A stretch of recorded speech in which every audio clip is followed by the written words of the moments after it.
Assalamualaikum warahmatullahi wabarakatuh. Halo semuanya. Perkenalkan, saya Sarah Aulia Arianto. Nama saya Putri Fadliani. Saya Feby Aprili Firanda dengan nomor belakang NIM 135. Nama saya Muhammad Nur Rizky Syuhada. Dan kami dari kelompok 4 Dari kelas Akuntansi 3B. Sekarang kami akan menyajikan presentasi kami yang berjudul Lingkungan Bisnis dan Sistem Informasi Akuntansi. mata kuliah Sistem Informasi dan Akuntansi Dengan dosen pengampu Ibu Zuesti Eka Putri MAK. Baiklah, untuk presentasi yang pertama akan dijelaskan oleh Saudari Sarah Aulia Arianto. Dipersilahkan untuk Saudari Sarah. Baiklah, saya akan menjelaskan materi pertama terkait dengan presentasi kali ini. Nah, dari judul materi yang akan kami jelaskan, yaitu lingkungan bisnis dan sistem informasi akuntansi, terdapat 5 indikator yang akan kami uraikan di presentasi kali ini, yaitu lingkungan bisnis sebagai sistem, lalu ada struktur organisasi dalam perusahaan, sistem operasi, kemudian ada tujuan sistem akuntansi, dan bahasa yang digunakan dalam menguraikan sistem informasi akuntansi. Namun untuk pertama kali kami akan menjelaskan mengenai sistem informasi akuntansi secara ringkas dulu. Nah, untuk materi yang pertama yaitu sistem informasi akuntansi. Kalian pada tahu nggak sih apa itu sistem informasi akuntansi? Sistem informasi akuntansi atau SIA adalah sebuah sistem yang memproses data dan juga transaksi guna menghasilkan informasi yang bermanfaat untuk merencanakan, mengendalikan, dan juga mengoperasikan sebuah bisnis. Selanjutnya, apa sih perbedaan antara sistem informasi akuntansi dengan sistem informasi manajemen? Yang pertama, sistem informasi akuntansi. Sistem informasi akuntansi itu adalah sebuah sistem yang digunakan untuk mengumpulkan, mengklasifikasikan, mengoperasikan, dan juga menganalisa, kemudian mengkomunikasikan informasi yang terkait dengan keuangan. Kemudian, sistem informasi manajemen. Sistem informasi manajemen itu adalah sebuah sistem yang digunakan untuk mengumpulkan, mengklasifikasikan, menganalisa, mengoperasikan, dan juga mengkomunikasikan berbagai macam tipe informasi. Jadi bedanya itu kalau sistem informasi akuntansi hanya terkhusus untuk informasi yang terkait dengan keuangan. Namun sistem informasi manajemen itu terkait dengan berbagai macam tipe informasi. Selanjutnya adalah karakteristik dari SIA. Yang pertama, SIA melaksanakan tugas yang diperlukan. Kemudian berpegang pada prosedur yang relatif standar. Lalu SIA menangani data secara rinci. Lalu SIA ini berfokus pada historis, dan SIA menyediakan informasi pemecah minimal, pemecah masalah gitu. Nah, kalian tahu nggak sih apa guna kita mempelajari SIA atau sistem informasi akuntansi ini? SIA itu diperlukan dalam pengambilan keputusan dan juga diperlukan dalam melakukan kontrol terhadap aset sebuah perusahaan, dan juga berguna untuk mendapatkan data atau menyiapkan data terkait dengan perusahaan guna untuk mengambil keputusan yang lebih akurat. Selanjutnya ada komponen dari sistem informasi akuntansi. Yang pertama ada manusia. Manusia ini adalah pelaku. Maksudnya manusia ini yang menjalankan sistem informasi akuntansi. Lalu ada transaksi. Transaksi ini adalah objek yang berguna untuk sebagai masukan lalu diproses sehingga menghasilkan informasi. Kemudian ada prosedur. Prosedur ini adalah langkah-langkah yang harus ditempuh dalam melakukan transaksi atau kegiatan di sebuah perusahaan. Lalu ada software. Software ini adalah perangkat kerja komputer yang digunakan untuk membantu kerja sistem informasi akuntansi seperti halnya MYOB. Kemudian ada peralatan. Peralatan ini adalah sarana yang digunakan dalam melakukan pencatatan pada sistem informasi yang bersangkutan. Materi selanjutnya adalah lingkungan bisnis sebagai sistem. Yang pertama, pengertian dari lingkungan bisnis. Kalian pada tahu nggak sih apa itu lingkungan bisnis? Nah, lingkungan bisnis ini adalah segala sesuatu yang mempengaruhi aktivitas dalam suatu lembaga organisasi atau perusahaan. Kemudian nanti di lingkungan bisnis ini ada kegiatan bisnis. Kegiatan bisnis ini adalah berbagai kegiatan yang terjadi di lingkungan bisnis. Nah, kegiatan bisnis ini merupakan sebuah sistem ekologi yang sangat berkaitan dengan keadaan yang semakin terbuka seperti sekarang. Maka dari itu, kegiatan bisnis ini harus fleksibel dan mempunyai kompetensi yang sangat dapat bersaing di sebuah pasar bisnis. Kemudian kegiatan bisnis ini adalah kegiatan yang berhubungan dengan proses produksi subsistem dan suatu organisasi bisnis yang terdiri dari suatu input, output, dan juga proses. Kemudian di sisi lain, masing-masing subsistem pada skala tertentu juga merupakan sistem yang mandiri dan memiliki beberapa subsistem di dalamnya. Dan tidak dapat dihindari bahwa akan terdapat berbagai macam kepentingan bisnis dalam mengelola segala sumber daya yang terbatas untuk memenuhi kebutuhan dan keinginan yang tidak terbatas. Selanjutnya adalah perusahaan bisnis sebagai sebuah sistem. Terdapat karakteristik sistem di perusahaan bisnis. Ada 7 komponen. Yang pertama ada tujuan, lalu ada lingkungan, ada batasan, ada input, proses, output, lalu ada umpan balik atau feedback, kemudian ada kontrol dan ada subsistem. Yang pertama kita ke tujuan. Tujuan itu adalah motivasi penggerak atau sasaran penggerak. Nah, salah satu contoh utama dari tujuan perusahaan ini adalah untuk memaksimalkan penjualan, untuk mendapatkan keuntungan atau laba yang sesuai dengan produk. Lalu yang kedua ada lingkungan. Lingkungan ini adalah segala hal yang di sekeliling perusahaan, baik itu dekat maupun jauh dari perusahaan, namun masih berhubungan. Nah, contohnya itu pelanggan, pemasok, juga pemerintah. Selanjutnya ada batasan. Batasan ini adalah hal-hal yang membatasi pengaturan dan kemampuan sistem baik dari internal maupun eksternal. Contohnya pasar dari perusahaan InfoEdge adalah area sitel. Kemudian ada input, proses, dan output. Nah, input atau masukan ini adalah sumber daya yang dibutuhkan untuk membentuk sistem operasi atau proses, kemudian guna untuk menghasilkan keluaran atau outputnya. Lalu ada feedback atau umpan balik, merupakan informasi yang dihasilkan dari input kembali untuk mendapatkan umpan balik. Nah, seringkali ini hal terjadi yang bertujuan untuk meningkatkan kontrol perusahaan. Lalu ada kontrol yang sering juga disebut dengan regulasi. Nah, kontrol ini memungkinkan perusahaan untuk mengawasi kegiatan operasi dan juga proses, juga mendeteksi dan mengkoreksi hal yang menyimpang dari tujuan. Yang terakhir ada subsistem. Semua sistem yang terbentuk dari subsistem ini. Masing-masing fungsi manajer dibatasi oleh subsistem. Nah, setiap subsistem ini yang saling berhubungan maupun yang berbatasan disebut dengan interfaces atau hubungan.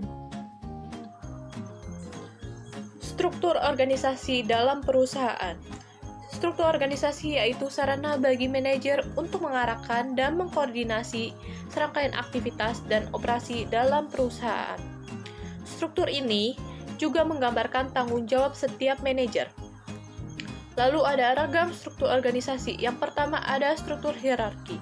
Adanya hubungan antara atasan bawahan di dalam organisasi yang menyebabkan adanya rantai komando, yang artinya adanya pelapisan atau tingkat personil dalam suatu organisasi, serta aktivitas dan kegiatan operasi dalam perusahaan dibagi ke dalam sub, di mana setiap manajer sub bertanggung jawab melaporkan ke pusat. Hal ini cocok untuk perusahaan sederhana yang terdapat 2 level manajer. Tanggapan dari pusat cepat dan merespon perubahan kondisi. Yang kedua ada struktur matriks, yaitu struktur yang menciptakan garis wewenang dan menggabungkan departementalisasi fungsional dan produk. Struktur ini dapat ditemukan di agen periklanan, perusahaan pesawat terbang, perusahaan konstruksi, dan rumah sakit, dan lain-lain. Yang ketiga ada struktur desentralisasi, yaitu wewenang dan tanggung jawab diserahkan kepada middle manager dan lower manager. Untuk saat ini, banyak perusahaan atau organisasi yang memilih serta menerapkan sistem desentralisasi karena dapat memperbaiki serta meningkatkan efektivitas dan produktivitas suatu organisasi. Yang keempat ada struktur jaringan, yaitu menggambarkan keterkaitan namun tidak berstruktur hierarki, lebih fleksibel dan bergerak. Seluruh proyek dan tugas berhubungan lewat jaringan komunikasi Jadi, informasi dapat disebar dan keputusan dibuat dengan cepat. Kaitan struktur organisasi dan SIA. Yang pertama, struktur organisasi mengatur arah aliran informasi penting yang dihasilkan sistem informasi akuntansi dan sistem informasi manajemen. Yang kedua, struktur organisasi menentukan aliran data transaksi secara horizontal. SIA harus memastikan bahwa langkah pencatatan transaksi seirama dengan departemen organisasi yang menangani transaksi tersebut. Yang ketiga, partner usaha dalam struktur organisasi berinteraksi dengan sistem informasi informal menyerupai pohon anggur. Selanjutnya saya akan menjelaskan latar belakang perlunya sistem informasi akuntansi. Yang pertama, memiliki stok yang tidak akurat karena pencatatan yang masih menggunakan buku stok. Yang kedua adalah proses pencatatan penjualan dan pembelian dilakukan secara anual, sehingga ketika akan mencari data yang sudah lama akan kesulitan dan memakan waktu. Yang ketiga, kesulitan menentukan harga modal dari suatu barang karena penentuan selalu berdasarkan pembelian terakhir. Dan yang ketiga, dari tidak akuratnya persediaan sangat berpengaruh ketika adanya pengiriman barang. Yang kelima, beberapa dari pelaku bisnis ada yang sudah ingin menggunakan sistem informasi akuntansi, tetapi mengalami kesulitan dalam mendapatkan solusi yang terbaik karena setiap bisnis mempunyai peranan yang berbeda. Dan yang keenam, hambatan yang juga biasanya untuk pebisnis yang skala kecil pasti tidak punya staf IT untuk mendukung dan mengelola sistem. Selanjutnya sistem operasi. Yang pertama, sistem operasional perusahaan. Sistem operasional sebuah perusahaan terdiri dari proses fisik utama. Proses adalah kegiatan, operan, atau aktivitas yang membentuk hubungan di mana sumber daya akan diubah menjadi barang atau jasa yang dihasilkan perusahaan. Disebut juga value chain. Proses tersebut berdiri sendiri dan terintegrasi yang dibuat dengan subsistem. Proses utama terbentuk dari beberapa aktivitas pendukung, di mana aktivitas pendukung dilaksanakan oleh fungsi organisasi termasuk di dalamnya keuangan, akuntansi, kemudian personalia, iklan, dan staf produksi. Yang kedua, bisnis dan siklus transaksi. Kejadian bisnis atau business event disebut juga transaksi, yaitu langkah-langkah dalam proses fisik dan keuangan perusahaan.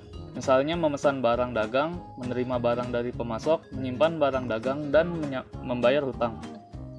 Elemen data yang berguna mengenai kejadian bisnis meliputi 1. Elemen dasar kejadian dan kapan terjadinya. 2. Agen yang dilibatkan. 3. Sumber daya apa saja yang dibutuhkan dan seberapa banyak. 4. Di mana kejadian bisnis terjadi. Selanjutnya, siklus dalam perusahaan. Siklus transaksi. Siklus transaksi adalah pengelompokan kejadian bisnis perusahaan ke dalam urutan proses atau order barang sampai membayar barang. Pengelompokan siklus transaksi untuk suatu perusahaan tergantung pada tipe dan aktivitas yang dilakukan oleh perusahaan. Yang kedua adalah siklus buku besar dan pelaporan. Keuangan merupakan pusat dari siklus. Tidak selalu dilakukan penyesuaian selama atau akhir dari tiap periode angkutan. Yang ketiga, siklus pendapatan meliputi transaksi permintaan proyek, pelaksanaan dan pengiriman proyek seperti penjualan dan penerimaan kas. Dan yang keempat, siklus pengeluaran meliputi transaksi pembelian dan pembayaran kas. Transaksi pembelian terdiri dari sumber daya akuisisi atau jasa, misalnya perlengkapan jasa utiliter. Transaksi pencairan, cek pembayaran disiapkan dan disampaikan ke supplier. Kemudian siklus sumber daya manajemen, terdiri dari semua aktivitas yang berkaitan dengan sumber daya fisik perusahaan. A. Memperoleh dana dari semua sumber investasi dana dan membayar dana ke penerima. B. Memperoleh, memelihara, dan membuang fasilitas aktiva tetap. C. Memperoleh, menyimpan, dan menjual persediaan barang dagangan.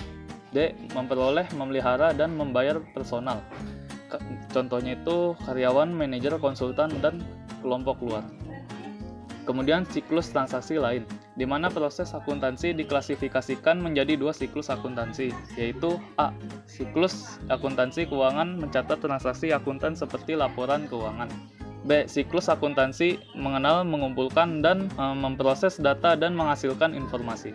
Saya akan menjelaskan tujuan sistem akuntansi. Tujuan sistem akuntansi itu terdiri dari 4. Yang pertama, pengumpulan data. Yang kedua, manajemen data. Yang ketiga itu adalah prosedur. Dan yang keempat itu adalah kontrol. Pengumpulan data. Pengumpulan data itu, jurnal transaksi merupakan data pertama yang dicatat. Setiap transaksi yang dicatat disimpan sesuai dengan urutan dan kronologinya.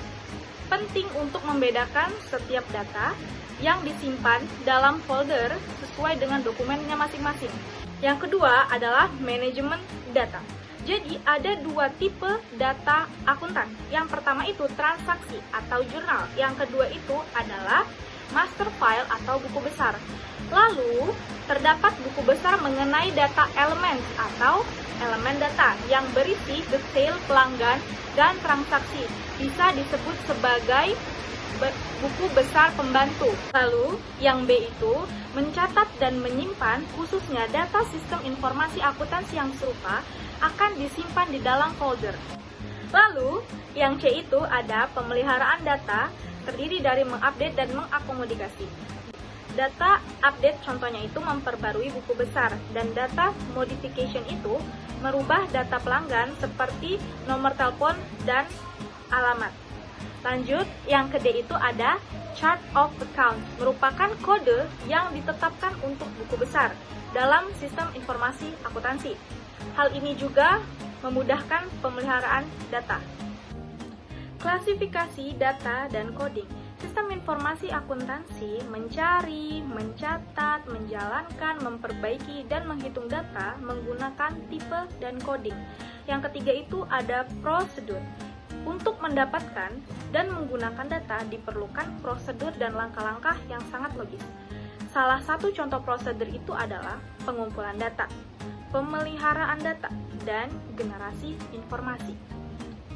Pengumpulan data dilakukan oleh karyawan setiap hari mencatat transaksi dalam jurnal penjualan. Data utang dagang dan buku besar diperbarui sehingga terdapat informasi baru melalui buku besar. Yang keempat itu ada kontrol. Jadi sistem informasi terkadang menyediakan informasi yang tidak akurat. Jika input atau masukan itu salah atau tidak lengkap, begitu pula dengan outputnya atau keluarnya itu menjadi tidak reliable atau tidak akurat. Bahasan yang terakhir yaitu bahasa apa yang digunakan dalam menguraikan sistem informasi akuntansi. Sistem informasi yang termasuk dalam sistem informasi akuntansi itu perlu dibentuk sebelum digunakan. Sistem akan melalui siklus hidup pembentukan. Tahapannya itu ada perencanaan, analisis, desain, seleksi, implementasi, dan juga operasi.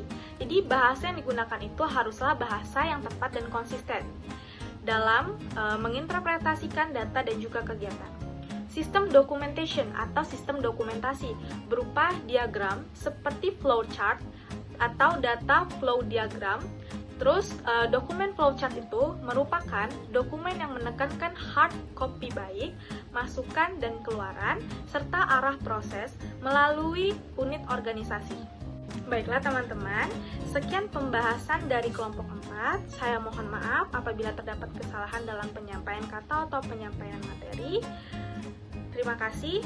Wassalamualaikum warahmatullahi wabarakatuh. Bye!